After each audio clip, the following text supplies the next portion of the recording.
Salut à tous, bienvenue dans la chaîne Yoritech. Dans cette première vidéo, je vais faire le montage d'un PC custom de A à Z. Ce PC sera composé d'un i7 de 10e génération de chez Intel, rapide et convenable pour du gaming mais aussi pour du multitâche. Une RTX 2070 Super de chez Nvidia. 16 Go de RAM cadencé à environ 3200 MHz, amplement suffisant pour faire tourner les derniers jeux du moment, que ce soit FPS ou MOBA. Un stockage scindé en deux parties, 500 Go en SSD et 1 Tera en disque dur. Je mettrai le système d'exploitation sur l'SSD afin d'avoir une interface plus fluide. Et puis pour finir, il y aura du water cooling custom. Allez, c'est parti.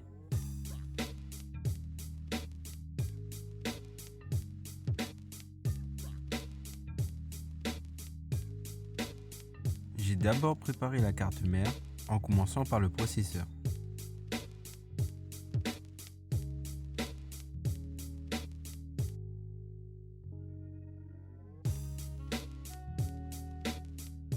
Pour éviter toute erreur, les sockets possèdent toujours des encoches sur le côté. C'est important, ça évite de le mettre au mauvais sens.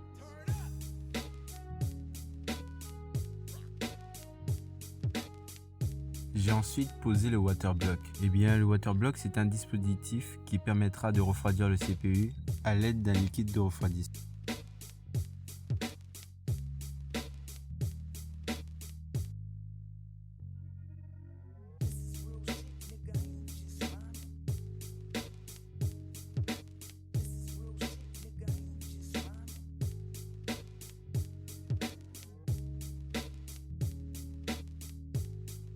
Je place les vis avec des rondelles en plastique, ça évitera d'écorcher la carte mère.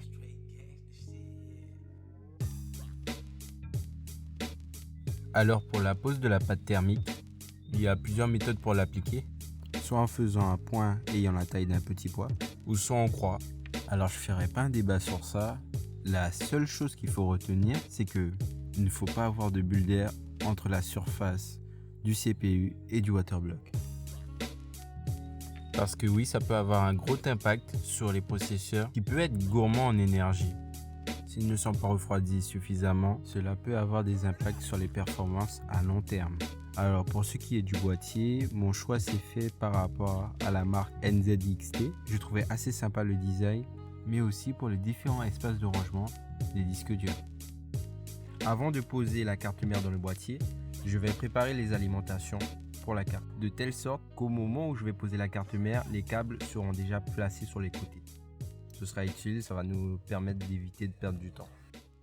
J'ai aussi acheté des câbles tressés, basés sur deux coloris, du blanc et du noir effet carbone. Je trouvais ça agréable parce que ça apportait une petite touche à la config. Il est évidemment possible de les faire soi-même, mais j'avais pas envie de perdre du temps dessus.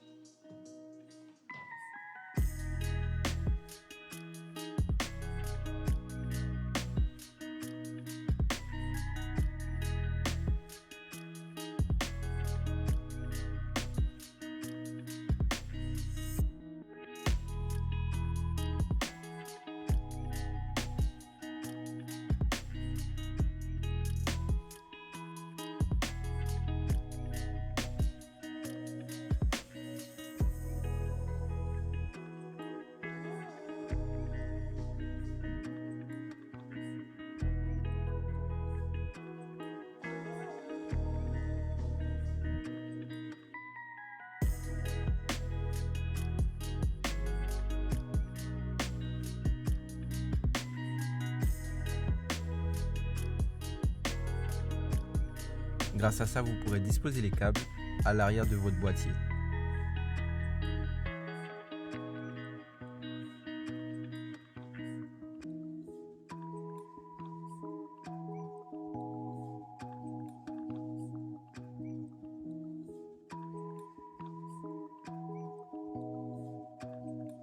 Avant de poser la carte mère, n'oubliez pas surtout le cache.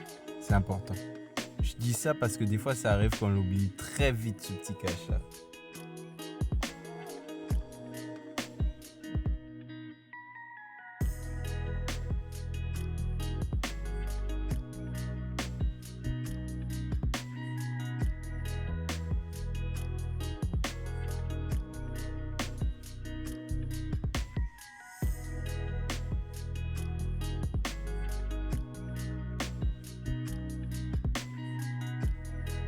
Alors oui, j'ai mis les barrettes de RAM après avoir posé la carte mère, mais bien sûr vous pourrez les mettre bien avant.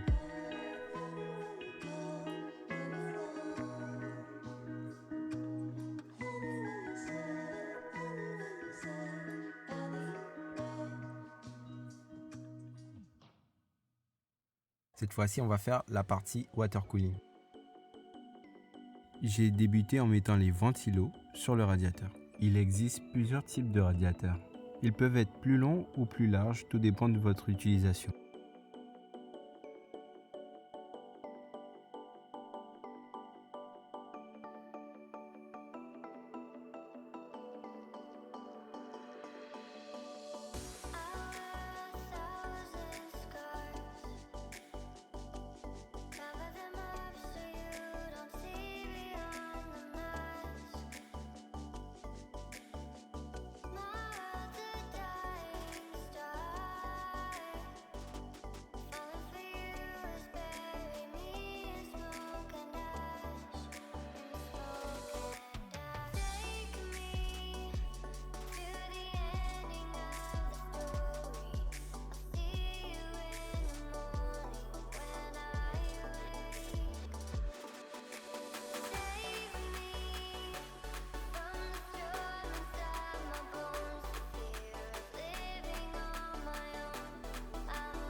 Après avoir installé le support de la pompe, j'ai assemblé le dispositif de vidange.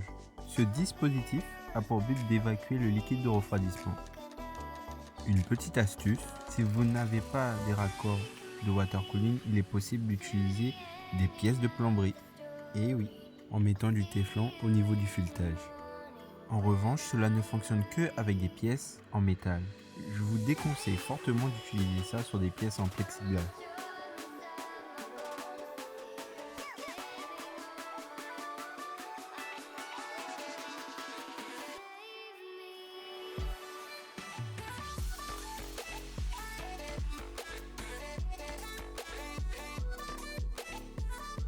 Eh bien, j'ai pris un raccord à 4 ouvertures. 2 ouvertures me permettront de faire passer le liquide vers la pompe. Une me servira pour la vidange. Et la dernière sera pour une future sonde de température. Puisque ça peut arriver qu'une pompe à water cooling ait un problème mécanique. Cela peut être dû à un encrassement ou un problème électrique. Et c'est à ce moment-là que la sonde de température me permettra de détecter une éventuelle panne de la pompe. Je vous explique. Si la pompe ne fonctionne pas, la température du circuit va augmenter. Et c'est à ce moment-là que ça peut être vraiment un problème, puisque le processeur n'ayant pas de refroidissement, il peut potentiellement atteindre les 100 degrés. Cela peut nuire considérablement à la durée du processeur. Ça me permettra donc d'être alerté d'un fonctionnement anormal du circuit.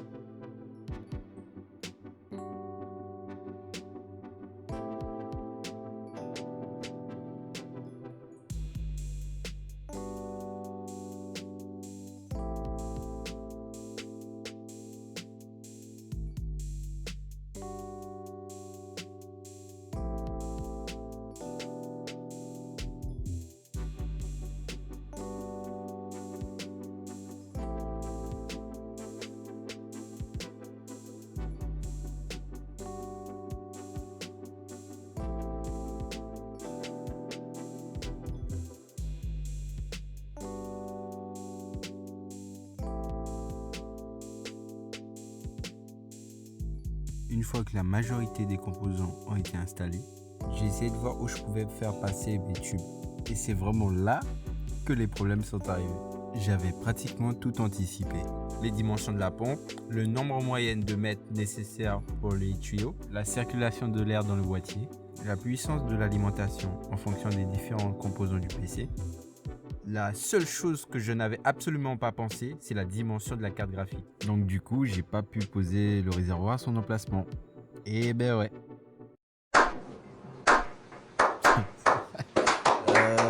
Merci beaucoup. Mais bon, comme vous le savez bien, chaque problème a sa solution. J'ai donc trouvé un espace pour mettre le réservoir. Il a quand même fallu prendre des mesures pour éviter que le réservoir touche la vitre.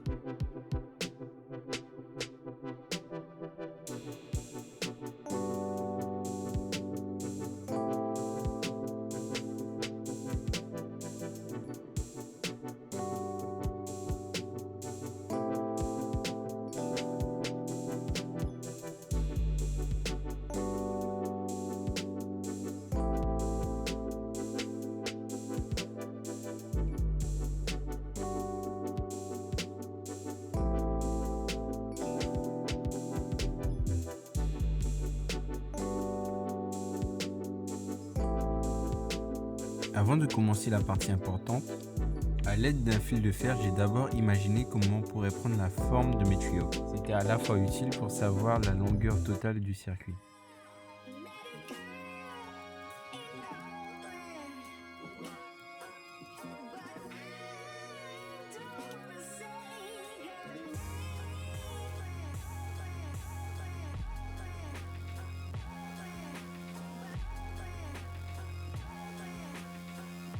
C'est la partie où il vous faudra être vraiment méticuleux, puisque c'est à ce moment-là que les tuyaux vont prendre forme.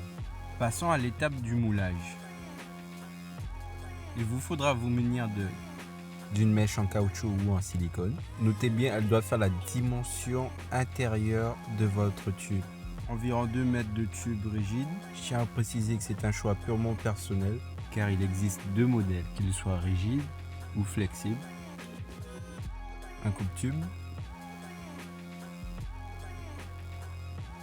et d'un outillage qui sera vraiment important pour cintrer les tubes quand ils vont refroidir. Mais vous pourrez trouver des kits plus compacts sur internet. Pour commencer à chauffer votre tube, mettez votre décapeur à environ 300 degrés et assurez-vous de propager la chaleur tout autour du tuyau. Ça vous prendra peut-être quelques minutes, mais il faudra vraiment être patient à ce moment-là. À partir du moment où vous voyez vraiment que c'est malléable, commencez à le mettre sur le cintrage et faites prendre la forme que vous voulez. Maintenez la forme en laissant refroidir environ 1 minute, je pense que ça suffira à ce moment. Franchement, j'ai un petit peu galéré au début, mais à force de refaire plusieurs fois, on commence à s'habituer.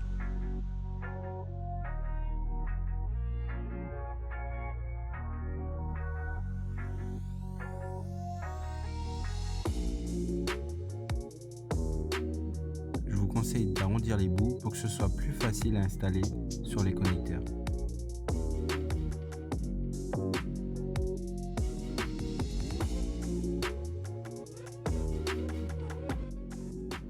Donc voilà, comme vous le voyez, tous mes tuyaux sont prêts. Je vais donc procéder à l'installation.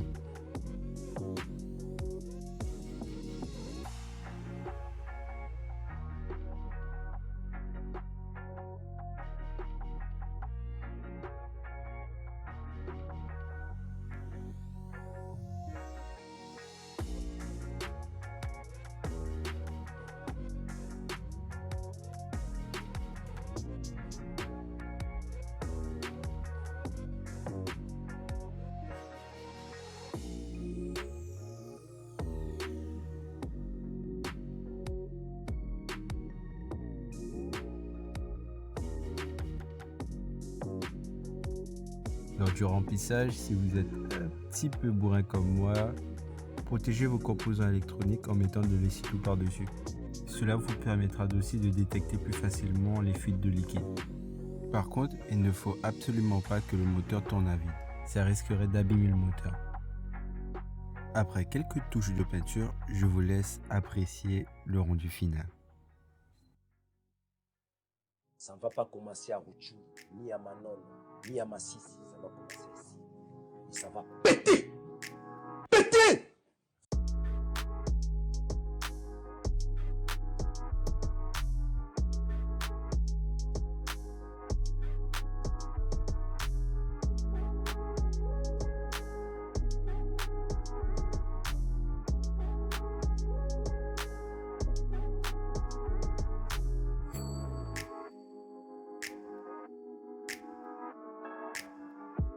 Bref, le but de cette vidéo, c'était vraiment de montrer que monter un PC, c'est vraiment à la portée de tout le monde. Et puis oui, avant de partir, n'hésite pas à t'abonner. Si tu as apprécié la vidéo, tu la likes. Il y a quand même du taf dessus. Et aussi d'activer la petite clochette pour les prochaines vidéos qui arrivent. C'était Yuri. À la prochaine.